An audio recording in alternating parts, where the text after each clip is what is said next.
Hujan mengguyur deras desa kecil di kaki pegunungan.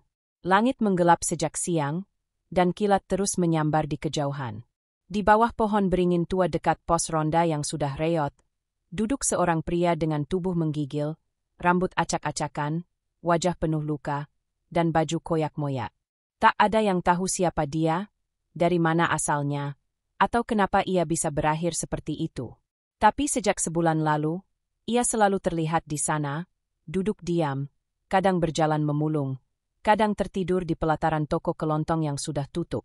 Warga sudah gerah. Dia cuma bikin kumuh kampung ini, gerutu Pak Raji, ketua RT, saat rapat warga. Saya usir dia semalam, paginya nongol lagi di warung. Sambung Bujum, penjual gorengan yang merasa rugi karena pembelinya takut lewat dekat gembel itu. Anak-anak kecil pun dilarang mendekat. Dia orang gila. Nanti kamu diganggu. Begitu ancaman para orang tua.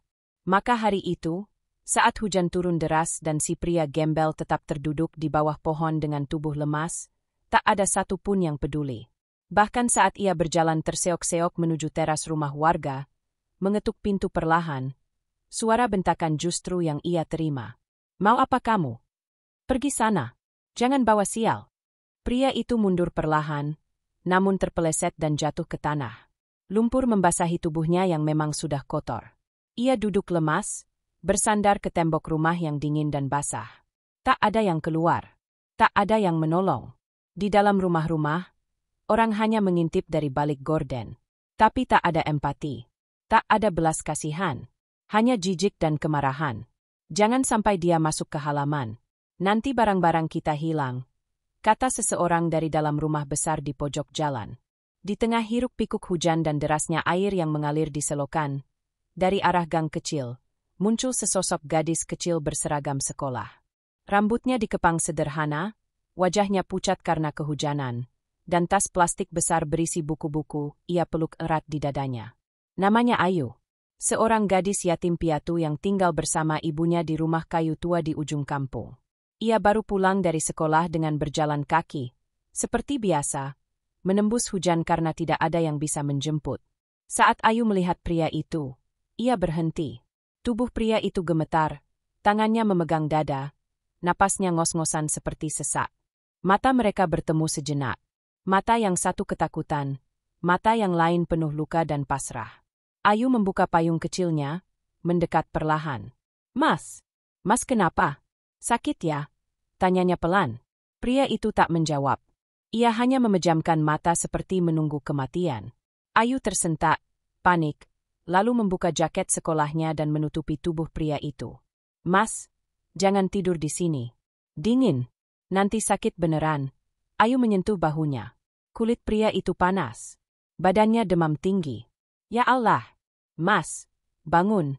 Ayo ikut ke rumahku. Ibuku bisa bantu, katanya sambil menahan tangis. Orang-orang mulai mengintip dari jendela. Beberapa ada yang merekam diam-diam dengan ponsel. Anak gila, nanti diperkosa baru tahu rasa, bisik seorang tetangga. Tapi Ayu tak peduli. Ia bantu pria itu berdiri, meski tubuhnya berat.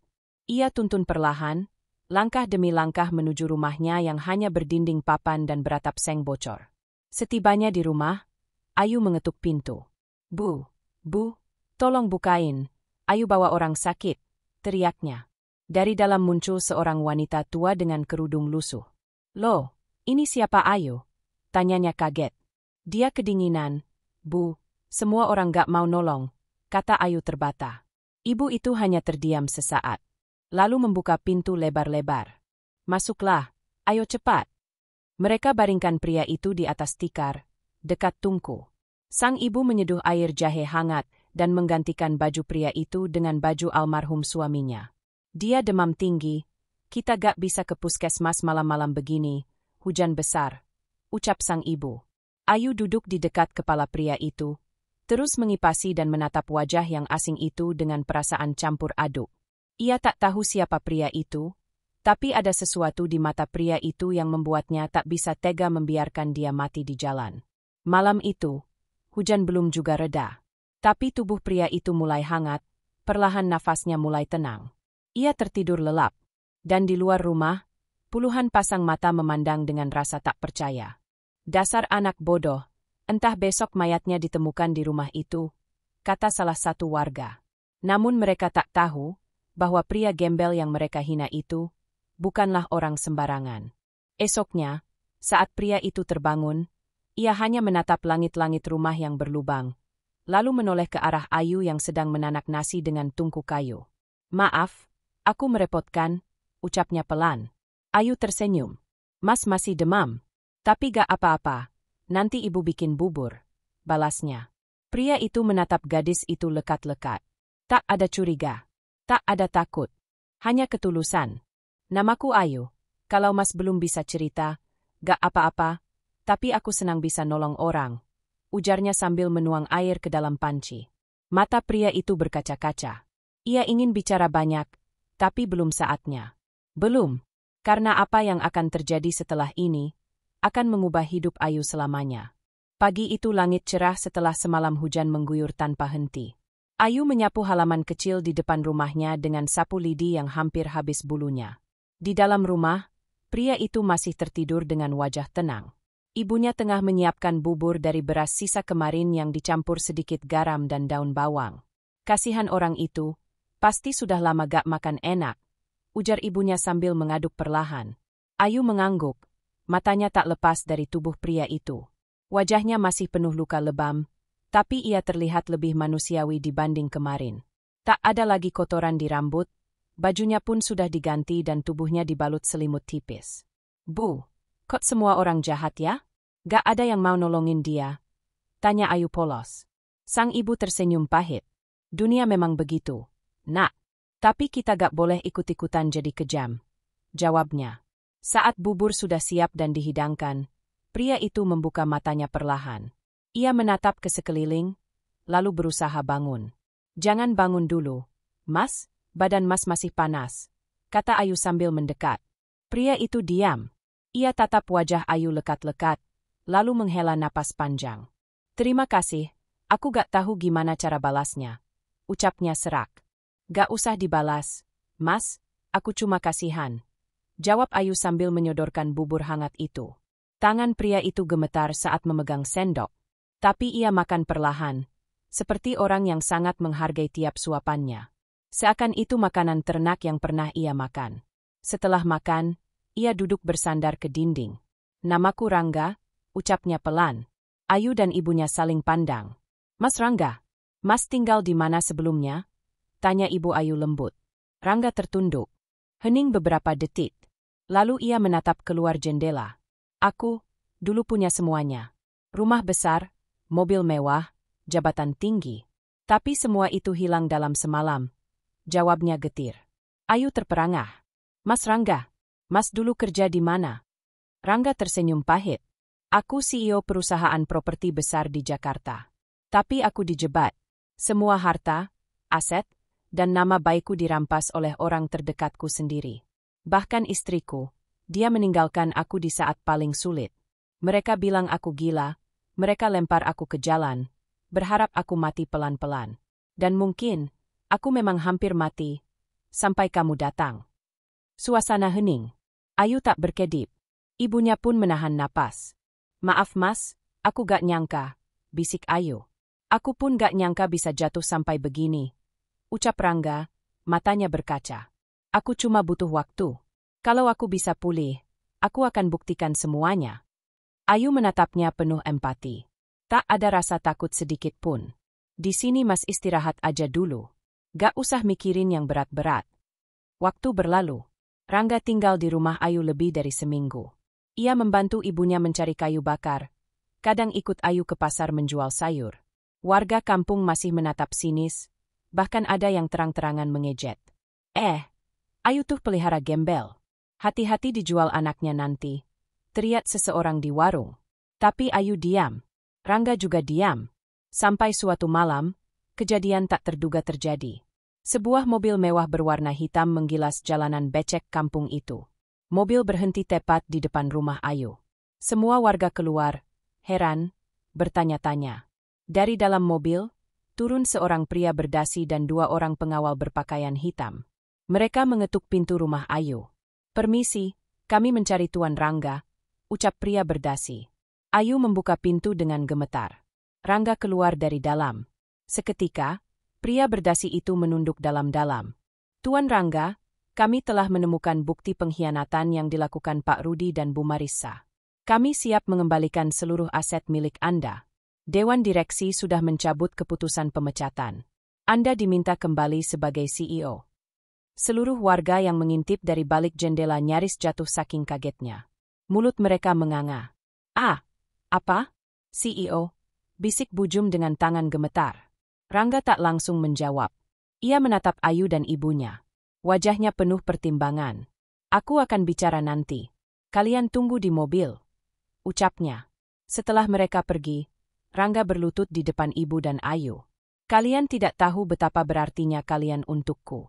Ketika dunia menginjakku, kalian yang menyelamatkanku. Aku bukan siapa-siapa tanpa kalian. Ayu menatapnya lemas. Mas Rangga, jadi semua yang Mas bilang waktu itu, benar? Rangga mengangguk. Aku tak pernah bohong.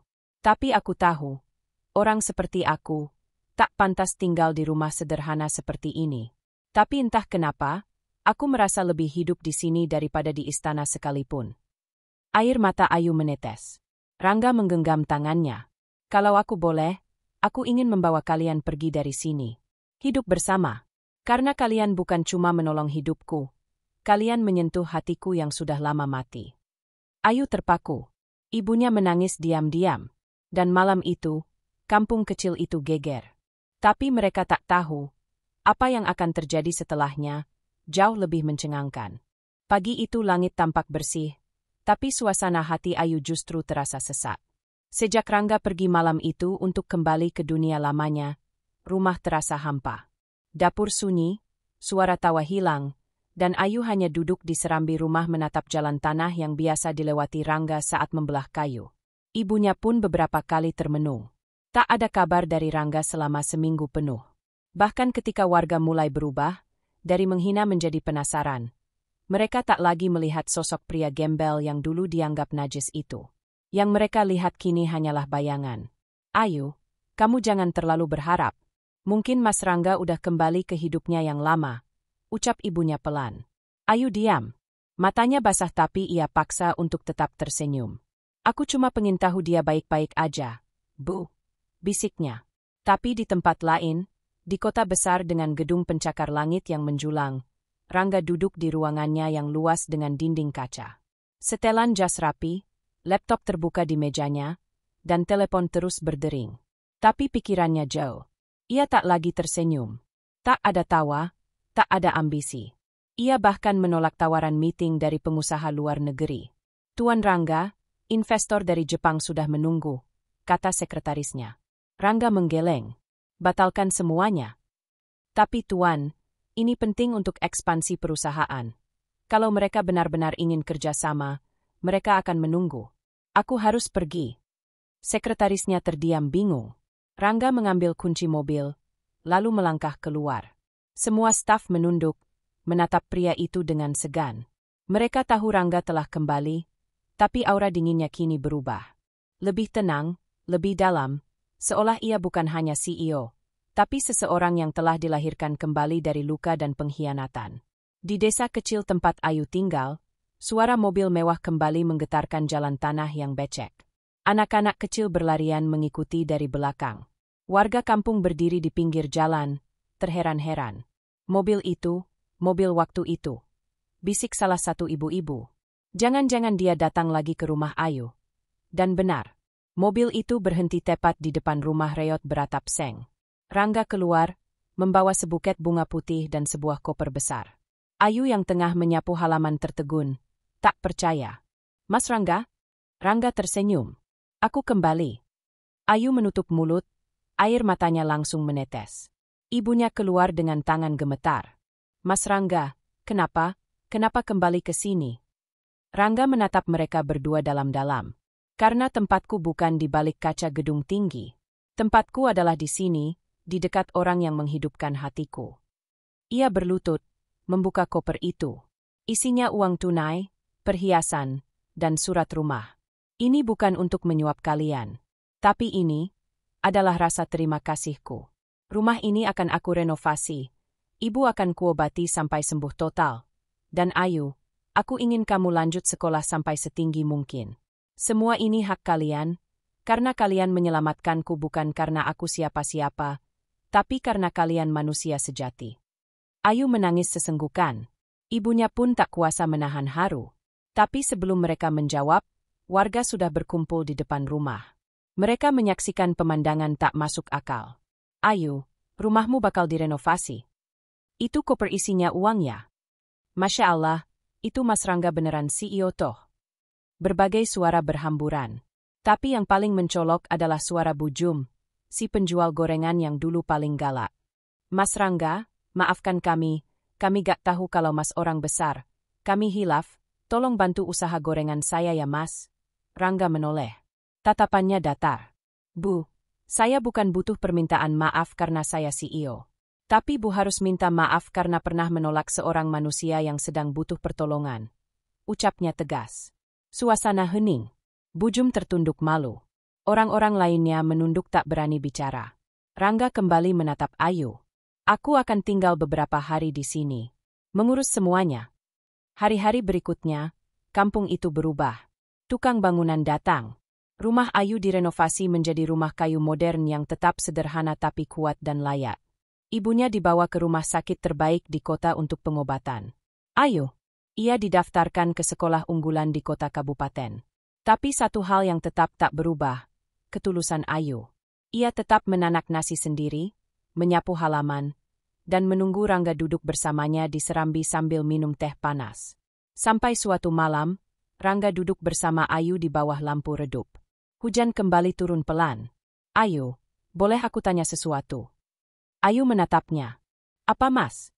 Kalau suatu hari aku ingin menikah, apa kamu bersedia? Ayu terdiam.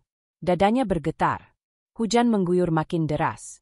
Mas, aku ini siapa? Rumahku pun dulu hampir roboh. Aku gak punya apa-apa. Rangga menggeleng. Justru karena kamu punya hati. Kamu jauh lebih berharga dari semua yang aku miliki. Ayu tak bisa berkata apa-apa. Air matanya turun lagi. Dan di luar rumah, satu desa membicarakan mereka. Tapi kali ini bukan dengan hinaan. Melainkan dengan iri. Dengan kagum. Tapi juga rasa bersalah. Karena mereka tahu, di balik pria gembel yang dulu mereka lempar batu, ternyata tersembunyi seorang raja, dan yang sanggup menyentuh hatinya, hanyalah seorang gadis sederhana bernama Ayu. Langit Jakarta dipenuhi awan kelabu, seolah bersiap menyaksikan peristiwa yang tak biasa. Di gedung pencakar langit milik PT Nusantara Muda Properti, lampu-lampu studio telah menyala. Kamera siaran langsung dari berbagai stasiun televisi nasional bersiap menyorot satu momen bersejarah. Konferensi pers yang digelar hari itu tak seperti biasanya. CEO yang sebelumnya hilang bagai ditelan bumi kini kembali, dan semua orang ingin tahu satu hal. Apa yang akan ia ungkap? Rangga mengenakan setelan jas hitam sederhana. Bukan jas mahal yang biasanya dipamerkan pebisnis, tapi potongan yang bersih, rapi, dan sederhana, seperti dirinya yang baru. Duduk di hadapan puluhan wartawan, Rangga menatap lensa kamera satu persatu. Napasnya berat, namun tatapannya teguh. Terima kasih telah datang. Hari ini saya tidak akan bicara banyak soal bisnis, ekspansi, atau proyek miliaran. Hari ini saya ingin bicara tentang kebenaran dan tentang kemanusiaan, katanya. Semua wartawan mulai mencatat dengan cepat. Saya, Rangga Mahendra, CEO perusahaan ini, pernah dibuang seperti sampah.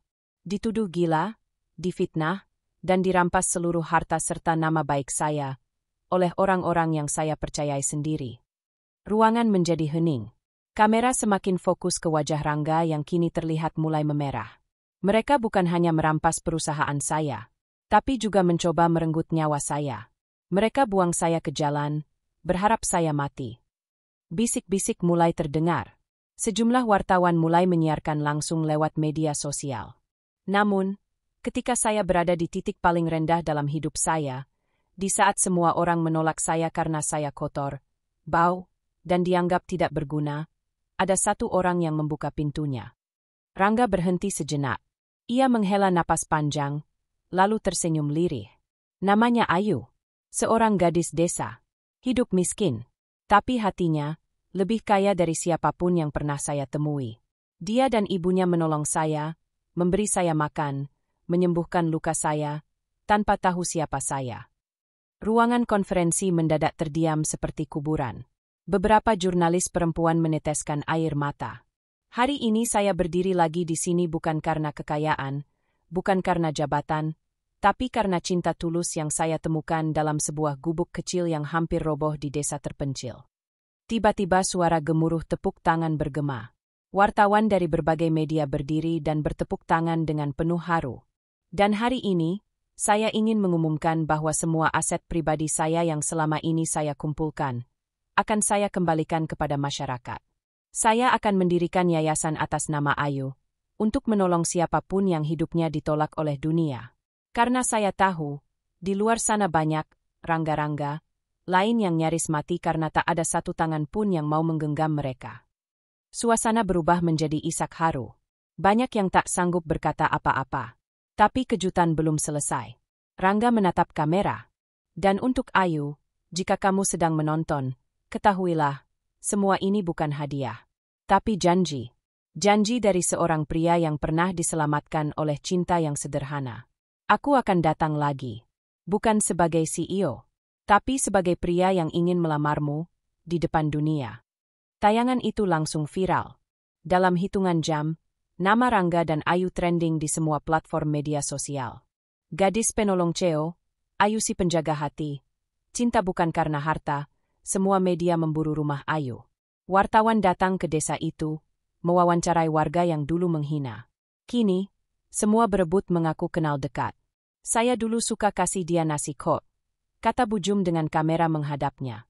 Saya percaya sejak awal kalau Mas Rangga itu orang baik.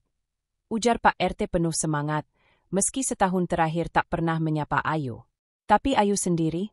Ia menyaksikan semua itu dari layar kecil televisi di rumah barunya yang baru saja selesai dibangun. Tangannya menutup mulut, air matanya tak henti mengalir. Ibunya duduk di sampingnya, memegang tangannya erat. Mas Rangga, benar-benar ngomongin Ayu di depan semua orang? Tanyanya lirih. Iya, Nak. Dan kamu lihat, orang-orang sekarang menghormatimu, bukan karena kamu berubah, tapi karena kebenaran itu akhirnya terlihat. Tapi Ayu masih gelisah. Di tengah semua pujian dan sanjungan, ia merasa takut. Takut kehilangan sosok Rangga yang sederhana. Takut lelaki itu tenggelam lagi dalam dunia yang pernah menghancurkannya. Namun malam itu, ketakutannya dijawab.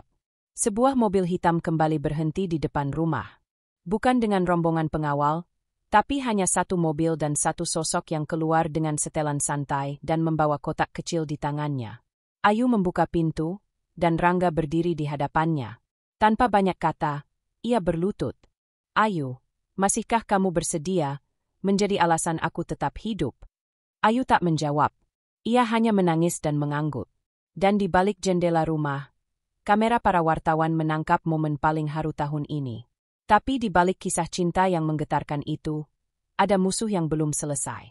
Di kantor pusat, Rudi dan Marissa, mantan orang kepercayaan Rangga, melihat semuanya dari televisi dengan wajah merah padam. Dia gak akan tenang, aku pastikan hidupnya hancur lagi, geram Marissa. Dia pikir sudah aman? Kita akan main lebih kejam, sambung Rudi dengan sorot mata membara. Mereka tidak tahu, cinta yang tulus tak bisa dihancurkan oleh iri, dan Rangga kini punya lebih dari kekuasaan. Ia punya hati yang tak tergantikan. Ayu. Sejak pengumuman Rangga di konferensi pers, kehidupan Ayu berubah total. Ia bukan hanya dikenal di kampungnya, tapi juga di seluruh negeri. Wartawan, influencer, bahkan tokoh agama datang ke rumahnya. Banyak yang ingin bertemu, sekadar berfoto atau mewawancarainya. Tapi Ayu tetaplah Ayu. Gadis sederhana yang tetap menyapu halaman sendiri, memasak untuk ibunya, dan menyiram tanaman di pagi hari. Rangga pun tak lagi tinggal di kota. Ia memilih membangun rumah modern sederhana di belakang rumah Ayu dan tinggal di sana. Aku ingin hidup tenang. Dunia luar terlalu bising. Di sini aku bisa bernapas, katanya. Tapi kebahagiaan mereka mulai terusik.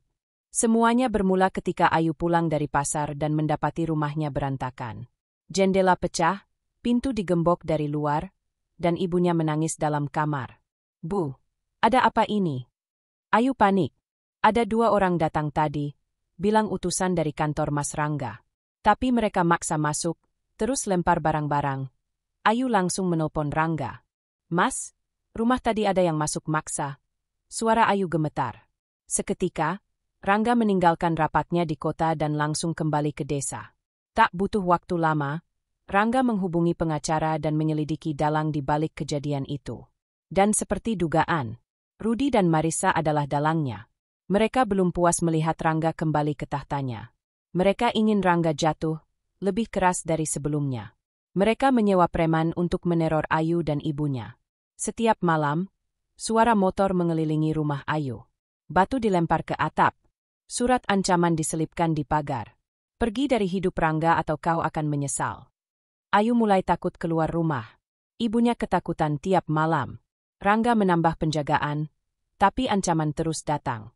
Mereka bukan cuma ingin aku jatuh, tapi ingin kamu hancur. Ayu, ucap Rangga dengan rahang mengeras. Mas, kalau dengan aku Mas jadi dalam bahaya, lebih baik Mas pergi. Lirih Ayu. Tapi Rangga memeluknya erat. Kita sudah terlalu jauh berjalan. Aku gak akan mundur. Keadaan makin memanas ketika video Ayu diedit dan disebar di media sosial. Video itu menampilkan seolah-olah Ayu hanya perempuan licik yang ingin menguasai harta Rangga. Gadis desa perusak rumah tangga, pura-pura tulus, demi warisan CEO. Begitu judul video itu. Netizen terpecah. Ada yang tetap mendukung, tapi banyak juga yang menghujat. Ayu menangis di pelukan ibunya setiap malam. Aku gak kuat, Bu. Aku cuma nolong orang, tapi sekarang semua benci aku. Tangisnya pecah. Bahkan di sekolah, ia diejek teman-temannya. Itu si penggoda CEO. Kamu naik pangkat karena ngasih tumpangannya? Cibir salah satu murid. Ayu hanya bisa menunduk.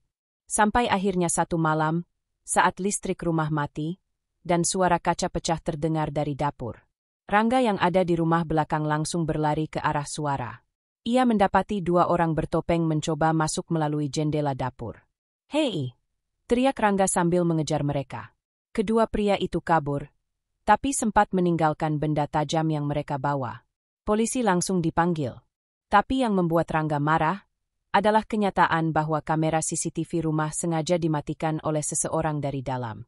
Ada yang membantu mereka dari dekat. Mereka bukan sekadar orang luar, gumam Rangga. Ayu semakin trauma. Ia tidur dengan lampu menyala dan hanya berani makan setelah Rangga mencicipinya. Ibunya pun jatuh sakit karena stres. Rangga tak tinggal diam. Ia menyewa tim keamanan pribadi, mengurung semua akses ke rumah Ayu, dan menyiapkan laporan hukum. Tapi Rudi lebih licik. Ia menyuap media untuk menyebarkan berita-berita palsu. Ia bahkan menyebarkan berita bahwa Rangga hanya manfaatkan Ayu sebagai citra pemulihan agar saham perusahaan naik. Puncaknya, surat panggilan dari polisi tiba. Ayu diminta hadir untuk klarifikasi kasus pencemaran nama baik terhadap istri Rudi. Apa? Dia yang nyebar fitnah. Kenapa malah Ayu yang dipanggil? Rangga murka. Mereka mau tekan kamu dari semua sisi. Ayu. Hari itu, Ayu datang ke kantor polisi ditemani Rangga dan kuasa hukum. Wartawan berkerumun, kamera berkilat-kilat. Ayu menunduk, matanya sembab. Tapi tangannya menggenggam tangan Rangga erat. Aku gak akan lepas, Mas, bisiknya. Proses hukum masih berjalan, tapi tekanan mental terus meningkat. Malamnya, Ayu menangis sendirian di dapur. Ia memandangi potret kecil ayahnya yang sudah lama meninggal. Pak, Ayu capek. Ayu gak kuat. Ayu cuma mau nolong orang. Kenapa hidup Ayu malah hancur?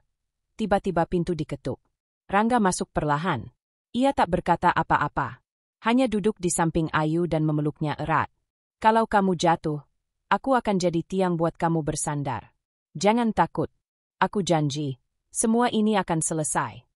Tapi dalam hatinya, Rangga tahu, perang belum benar-benar dimulai. Karena besok pagi, akan ada berita yang mengejutkan seluruh negeri, dan Ayu akan jadi sasaran berikutnya. Pagi itu dunia maya geger. Sebuah video rekaman CCTV bocor ke publik. Di dalam video itu terlihat jelas 2 orang bertopeng memasuki rumah Ayu lewat dapur. Satu di antaranya sempat terlihat tanpa penutup wajah saat kabur karena topengnya jatuh. Randy, tangan kanan Rudi. Netizen langsung menyerbu akun media sosial Rudy dan Marissa, menghujat mereka habis-habisan. Jadi ini dalangnya. Mereka yang teror Ayu dan Rangga, komentar salah satu akun yang viral. Tak lama setelah itu, polisi mengeluarkan surat penangkapan terhadap Randy. Rudy dan Marissa pun dipanggil untuk pemeriksaan. Tapi saat polisi hendak menangkap Rudy di kediamannya, ia melawan, mengancam akan bunuh diri, hingga akhirnya diamankan dengan paksa. Berita itu memenuhi televisi, media online, dan trending topik nasional. Tapi di balik semua kekacauan itu, Ayu tetap memilih diam. Ia tak muncul di media, tak bicara satu kata pun. Ia hanya duduk di teras rumahnya yang sepi, menatap langit kosong, seakan ingin tahu kenapa semua ini terjadi padanya. Sampai Rangga datang, membawa surat. Ini keputusan terakhir sidang internal Dewan. Rudy dan Marissa dicopot, dan semua pengacara yang mereka bayar di blacklist. Semua aset yang dicuri sudah dikembalikan. Dan, kasus teror ke kamu masuk ke ranah pidana. Mereka gak bisa lolos lagi. Ayu tak menjawab. Ia hanya menatap wajah Rangga, lalu berbisik. Kenapa semua ini harus terjadi? Aku cuma nolong orang yang kedinginan waktu itu. Mas? Rangga menggenggam tangannya. Karena dunia gak siap menerima ketulusan Ayu. Tapi karena ketulusan itu juga, dunia dipaksa belajar. Hari itu, Rangga membawa Ayu ke gedung pengadilan di ibu kota. Bukan sebagai terdakwa, tapi sebagai saksi utama dalam kasus pembunuhan karakter dan teror. Ruangan sidang penuh wartawan, kamera televisi live di berbagai kanal. Rudy duduk dengan wajah penuh benci, Marissa tertunduk diam.